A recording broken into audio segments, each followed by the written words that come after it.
Hello, everyone. Today, in our podcast series, we're together with my beloved classmate Flor, who is currently teaching in Vietnam. And then she's also one of the advocate of the inclusive education. So, thank you so much for having us here, Flor. And Flor, can you please start talking a little bit about yourself?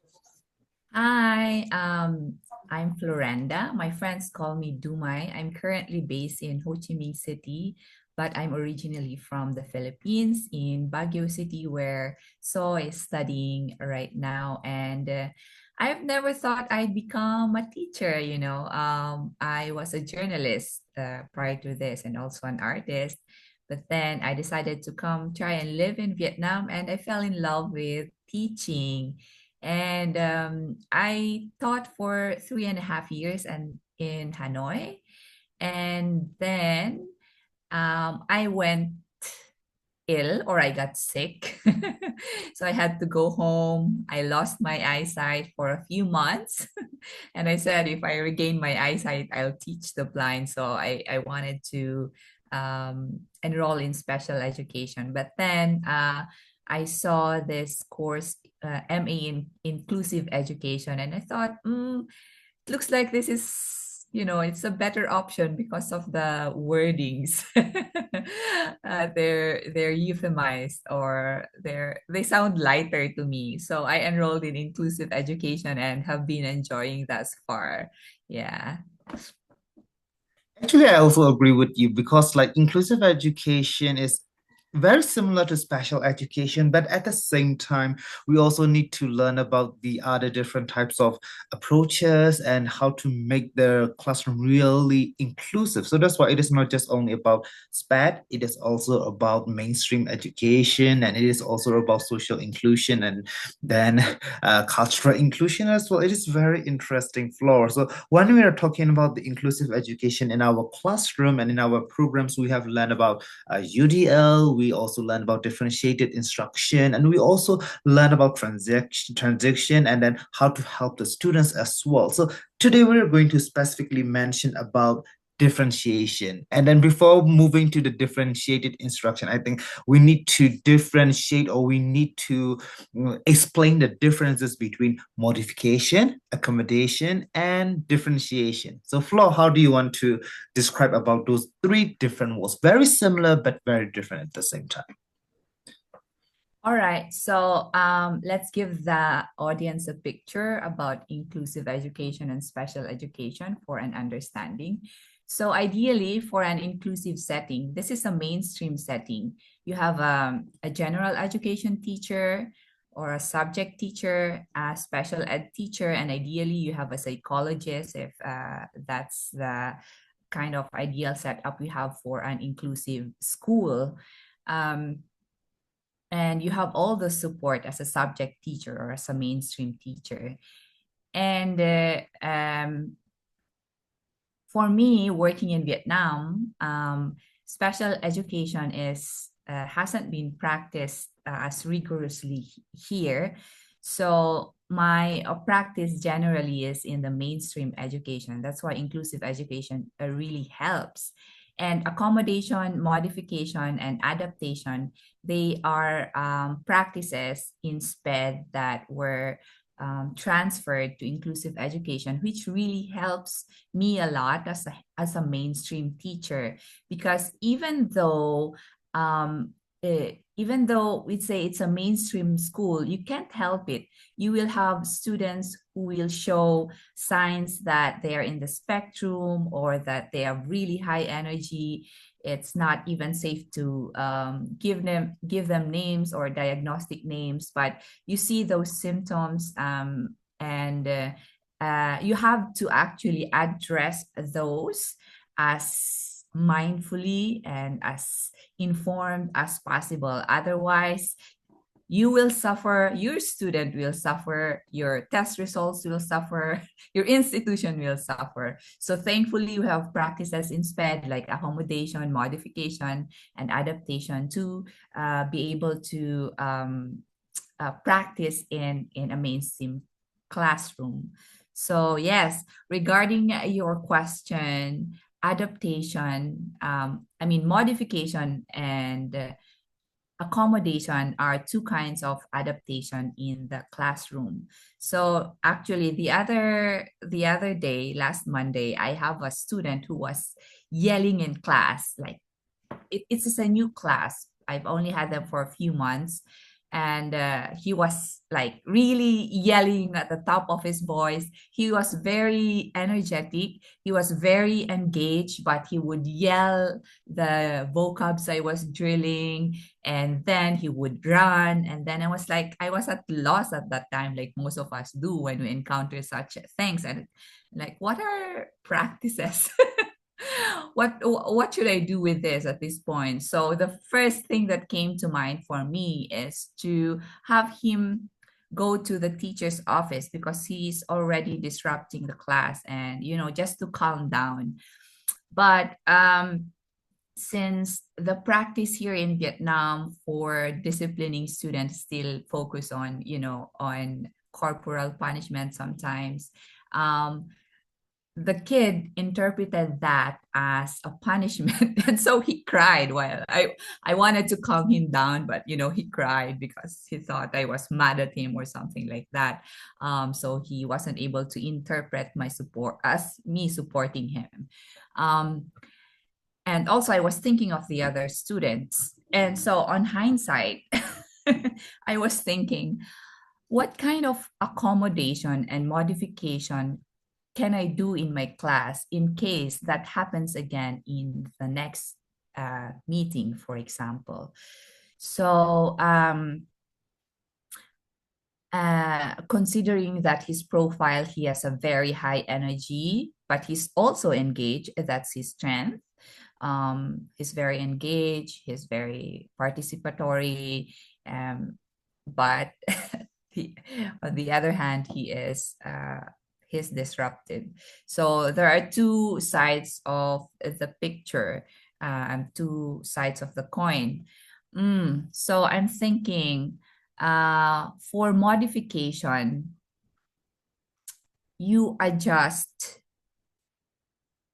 you adjust the content or the learning goals for that child. So do I need to modify my goals for this child for that behavior? No, I don't think so, right? Because he's able to do the task. What about for accommodation? So I'll go to this concept of accommodation right now.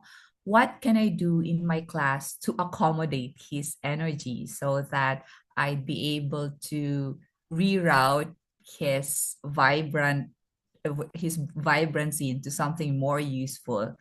And so what we could do is, what I could do, I was thinking,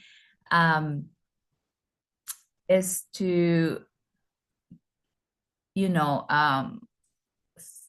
stage my lessons where I could direct his good, I mean his lively energy through games, lots of games. But at the same time, I was thinking maybe I should do some calming stage lessons, or maybe I could do some meditation techniques for him. I don't know which one will work yet. I don't know. Maybe he really needs to expend all this energy, or maybe he needs something calming to calm down. I don't know. But these are two kinds of accommodation. I did not change the goal. I did not change the content because obviously he can access those and he can process, but I tried to accommodate his uh, energy or his behavior compared to my approach previously, where I had to pull him away from the classroom to calm down.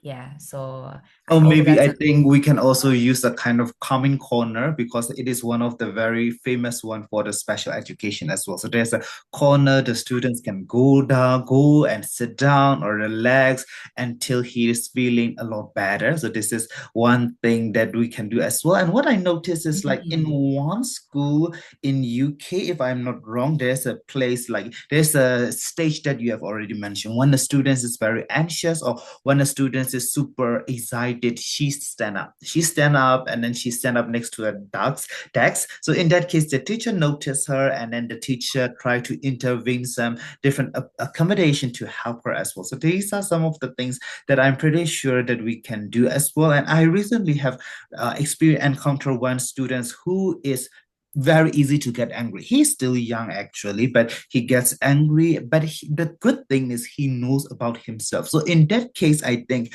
we need to consider our social emotional learning approaches as well, self-awareness. Like for that kid, he mentioned, "Teacher, I'm angry. I'm very angry." He normally verbalized about those kind of things, and That's at that really good. time we Yeah. know, yeah, it is very good. And at that time we know what to do, and we know how to calm him down. And those self-expression and self-awareness are very important as well. So thank Yes, you so much, yes. Laura. You mentioned about the accommodation and you mentioned about the modification. So let's try to focus on differentiation, because differentiation is one of the key factors of the inclusive education. So there are different types of differentiation. We can talk about differentiated instruction, and then product differentiation, process differentiation. So, what type of differentiation do you want to start talking a little bit? All right. So let me start with my first experience of differentiation. What it looked like when I was not differentiating my class, and what it looks like now that I am differentiating my class. Okay. So differentiation is another approach in inclusive education. And before I was practicing it, I have this step by step a step-by-step, process in my class. It's like, brick tiles at step one, step two, step three, and then all my students have to go through the same step with me. And when I encountered differentiated instruction in a workshop, that was like an aha moment for me. Yay! Yay! So differentiated instruction involves differentiating content, like you said, um, process, product, and the environment. So um, I usually practice differentiating the content and the process. So for the content, I would have, if I have a reading class, I would have different paragraphs given to different students or different groups of students, and then they will process as that they have different text. Um, or they will also have different themes. Usually I'd ask them to choose because choice is really important. It gives them more engaged rather than me giving it to them. And also it it connects to their interests, at the same time uh, to their preferences, their interests, and to whichever multiple intelligence they're good at. And yeah, so you have different worksheets for everyone, and they access the lesson in different modes or in different ways of text or material. Yeah, so that's one. And for the process, I'd have different activities. They could be in different stages in the class. I have gamified, I have something that they'd sit down, I have something that they do in pairs or in groups, or in one stage where I make stations. Station one would be puzzles, station two would be speaking, station three would be something that they'll engage in listening, something like that. And for the product, yeah, sometimes we also design lessons where they can create different output. In normal class, without differentiation, they would have the same worksheet, the same quiz, the same product. But for the product, we I'd have them choose usually their topic, or if I'm asking them to do an essay or different ways of expression, if they want to do a video, if they want to do a presentation, if they want to do a poster and then um, do a kind of gallery setup. um, yeah, so those are the different ways I practice differentiation. For Mm, the environment, since we are only in a classroom, I the way I could differentiate is to change the seating arrangement. So yeah, are sometimes they're in a circle, sometimes they're face to face in pairs. I try to avoid the different, I mean the traditional lined up. There's someone in front, there's someone in the back, and that's someone in the back part. So horseshoe formation is also helpful for me. mm.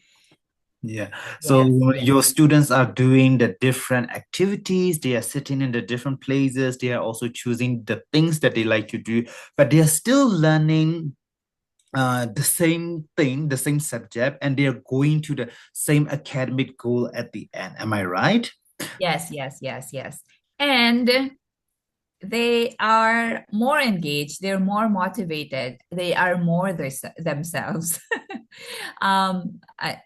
My senior teacher came in to observe in my class one time, and she said that I could feel how comfortable your students are with you, and they're comfortable being themselves, which I'm trying to consciously do actually, because here in Vietnam, teachers still, well, not all, some are also conscious about this, but yeah, uh, teachers are viewed as authority and still feared. There's still this feeling of fear towards a teacher, which yeah, I'm trying to consciously change a bit in the students. So, Flo, this is the last question. So, normally in my country, in Myanmar, most of the teachers are a little bit worried and then afraid to have the differentiated instruction because when they have the differentiation, they consider that there might be some extra workload. And at the same time, they feel like they are not treating the students fairly, the same, because they're normally worried that when they use the differentiated instruction, they focus on more on the students who really need help, but they try to reduce your attention for the students in the mainstream education. So what is your tips for that? What is your tips to for the teachers not to be very afraid of differentiation? Okay. For the first part about the workload, definitely, especially when you're starting. But I could assure you, as you go through and you have your materials already, you have your approaches ready, it's going to be much more easier, because the main struggle or the primary struggle of teachers always the engagement and motivation of students. And you will have to do that every time you introduce a topic. But with differentiation, it reduces that problem. I could assure you 100% they will be more engaged, they will be more autonomous, and they will produce better work, because you are tapping into their interest, and you're tapping into what makes them feel alive. So they'll really go for what they want. And that's one thing, so it would remove that barrier. And then eventually, as you have your materials which you will readjust, it gets easier and easier. It's like this, it's difficult initially because you have to think of strategies and adapt a lot, and then the difficulty goes down like that. While for the usual part, there's this difficulty, maybe it would go that way, but still the same, You're right. you will still have to think about engaging and motivating your students. And for the second part, which is about not support or not supporting those who are more independent. It's different. Look at the strengths of your students, and if they're strong, for example, in writing, or in reading or things like that, you can give them more autonomous tasks while providing support for those who are struggling. And it does not only mean that you alone would be giving focus to those who are struggling. You can utilize your resources like your materials.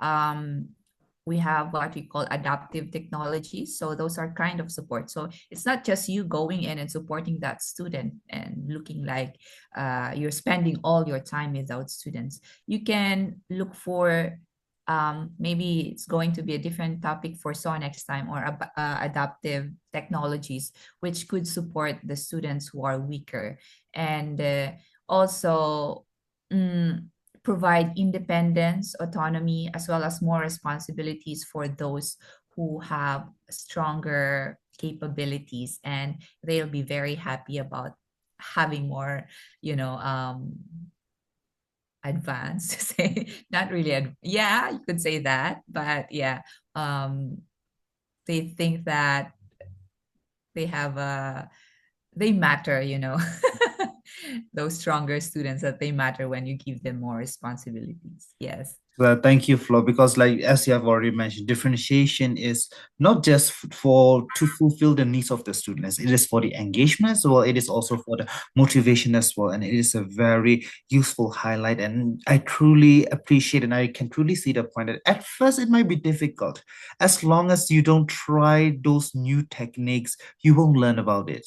After you have tried it, and as you have already mentioned, the students are very comfortable. You're also getting into it very well. And thank you so much for that. And then for today's, especially, it is all about your experiences and the practical experiences of how you use differentiation in the classroom, at the same time how you use the accommodation and modification. So is there anything that you want to add more before I will finish our podcast for today?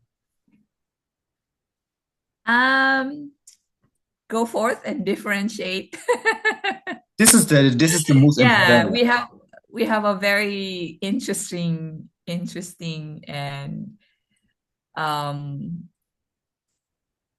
what you call this, I think we are very blessed to be teachers, because we're able to uh, have the opportunity to be of service to the students, and it's really meaningful. It's a really meaningful job. So, much as possible, let's try to look for things that make our load lighter, because it's such a responsibility.